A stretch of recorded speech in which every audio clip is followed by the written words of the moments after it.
আজকে একটা প্রচ্ছন্ন একটা প্রচেষ্টা আছে ৭১কে ভুলিয়ে দেওয়া। এটার বিরুদ্ধে কিন্তু আমাদেরকে সমস্ত বাংলাদেশের নাগরিককে তাদেরকে ঐক্যবদ্ধ হতে হবে। ২৪ জুলাই আগস্ট যেভাবে আপনার সত্য, ঠিক একইভাবে সত্য কিন্তু ৭১-এর ৯ মাসের মুক্তিযুদ্ধ। সেই মুক্তিযুদ্ধের ঘোষণা দিয়েছিলেন কে? শহীদ প্রেসিডেন্ট জিয়াউর রহমান, আমাদের দলের প্রতিষ্ঠাতা। আজকে একটা নতুন করে কথা উঠছে, ষড়যন্ত্র চলছে যে আপনার বাংলাদেশে আপনার এখানে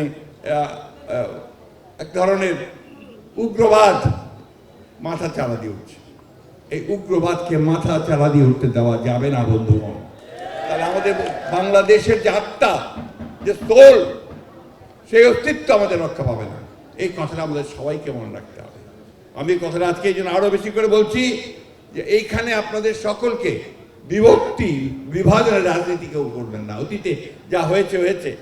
এখন বাংলাদেশের অস্তিত্বের জন্য, বাংলাদেশকে টিকিয়ে রাখার জন্য, বাংলাদেশের সামনে নেওয়ার জন্য, বাংলাদেশ আরো উন্নত করবার জন্য আমাদেরকে সবাইকে ঐক্যবদ্ধ হয়ে কাজ করতে হবে। আপনারা দেখেছেন যে এই আন্দোলনের পরে আজকে আমাদের নেতা তারেক রহমান সাহেব, তিনি নির্যাতিত হয়ে, নিপীড়িত হয়ে, নির্বাসিত হয়ে বিদেশে ছিলেন। সেখানে থেকে তিনি আমাদেরকে নেতৃত্ব দিয়েছেন। সব সময় যে ডাক দিয়েছেন সেই ডাকটি হচ্ছে ঐক্যের ডাক, সমস্ত বাংলাদেশিদের ঐক্যের ডাক। এই ঐক্য দিয়ে আমাদেরকে আমাদের স্বাধীনতা রক্ষা করতে হবে। তিনি বলেছেন এবারের সংগ্রামটা হচ্ছে আমাদের স্বাধীনতা রক্ষার সংগ্রাম। সেই স্বাধীনতা রক্ষার জন্য কাজ আমরা শুরু করেছি। আপনারা জানেন যে বাংলাদেশ জাতীয়তাবাদী দল, আমার নেতা তারেক রহমানের নেতৃত্বে ৩১ দফা কর্মসূচি দেওয়া হয়েছে। এই কথাটা কিন্তু আমরা বারবার বলছি এই জন্যে যে অনেকে বলে আমরা নাকি সংস্কার চাই না। হিরন আরও মিনারেল ওয়াটার মাত্র ৫০ পয়সায় প্রতি লিটার। আমাদের প্রতিপক্ষরা বলার চেষ্টা করে, অথচ এই সংস্কারের বিষয়টা, এই যে কনসেপ্ট, এটা প্রথম কিন্তু ২০১৬ সালে দেশনেত্রী বেগম খালেদা জিয়া ভিশন 2030 নিয়ে এসেছিলেন এবং সেখানেই তিনি রাষ্ট্র কাঠামো পরিবর্তনের কথা বলেছিলেন।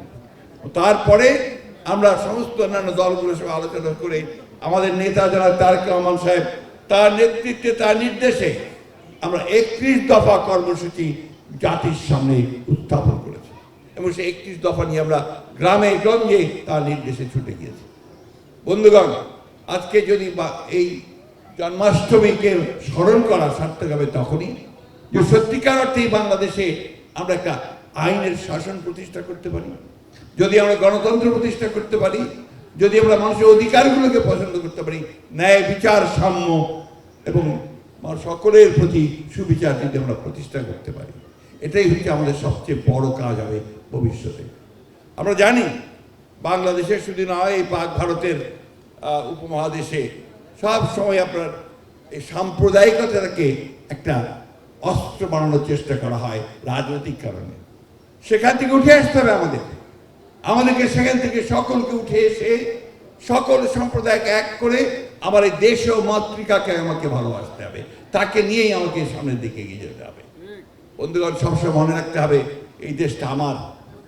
আজকে যখনই কোনো সংকট উপস্থিত হয় তখন আমরা বারবার বলেছি, আমরা আমাদের সভায় সব জায়গায় ঘোষণা দিয়ে আমরা বলেছিলাম যে হিন্দু না ওরা মুসলিম, ওই জিজ্ঞাসা কোন জন, কান্ডারি বড় ডুবিছে মানুষ, সন্তান মোর মার। আমরা ওই মানুষকে বাঁচিয়ে তুলতে পারি। আজকে সেই জন্যই হিন্দু, মুসলমান, বৌদ্ধ, খ্রিস্টান সকলকে নিয়ে একসাথে আমাদেরকে তারেক রহমানের নেতৃত্বে একটি এমন বাংলাদেশ গড়ে তুলতে হবে যে বাংলাদেশ অর্থে, সম্মতে সমৃদ্ধ হবে, যে বাংলাদেশ এখানে হিন্দু, মুসলমান, বৌদ্ধ, খ্রিস্টানের মধ্যে কোনো ভেদাভেদ থাকবে না, যে বাংলাদেশে আমরা সত্যের প্রতিষ্ঠা, ন্যায় বিচার প্রতিষ্ঠা এবং মানবিক মূল্যবোধগুলোকে প্রাধান্য দিতে পারবো। এটাই হোক আজকের দিনে আমাদের এই মহান দিনটিকে স্মরণ করবার সবচেয়ে উত্তম পন্থা। আপনাদের সকলকে অসংখ্য ধন্যবাদ। কষ্ট করে এসেছেন অনেক দূর থেকে, যখনই আমরা ডাকি আপনারা আসেন। সেই আমাদের দেশের বেগম খালেদা জিয়া থেকে শুরু হয়েছে, তখন থেকে তিনি জন্মাষ্টমীতে আপনাদের সবাইকে ডাকেন। আমাদের নেতা তারেক রহমান সাহেব সেই একইভাবে ডাকছেন, আপনাদের কথা বলছেন, মত বিনিময় করছেন। আসুন আজকে আমরা তার বক্তব্যগুলো শুনি এবং সেই বক্তব্য শুনলেই আপনারা বুঝতে পারবেন যে কতটা অসাম্প্রদায়িক চিন্তা ভাবনার মধ্য দিয়ে এই বিএনপি গঠিত হয়েছে। বিএনপির একমাত্র লক্ষ্য হচ্ছে একটাই, কিন্তু সেটা হচ্ছে রেইনবো নেশন প্রতিষ্ঠা করা, অসাম্প্রদায়িক বাংলাদেশ তৈরি করা। আমরা কোনো সাম্প্রদায়িকতায় বিশ্বাস করি না। আমাদের কাছে সবার আগে বাংলাদেশ, সবার আগে বাংলাদেশ, সবার আগে। ধন্যবাদ।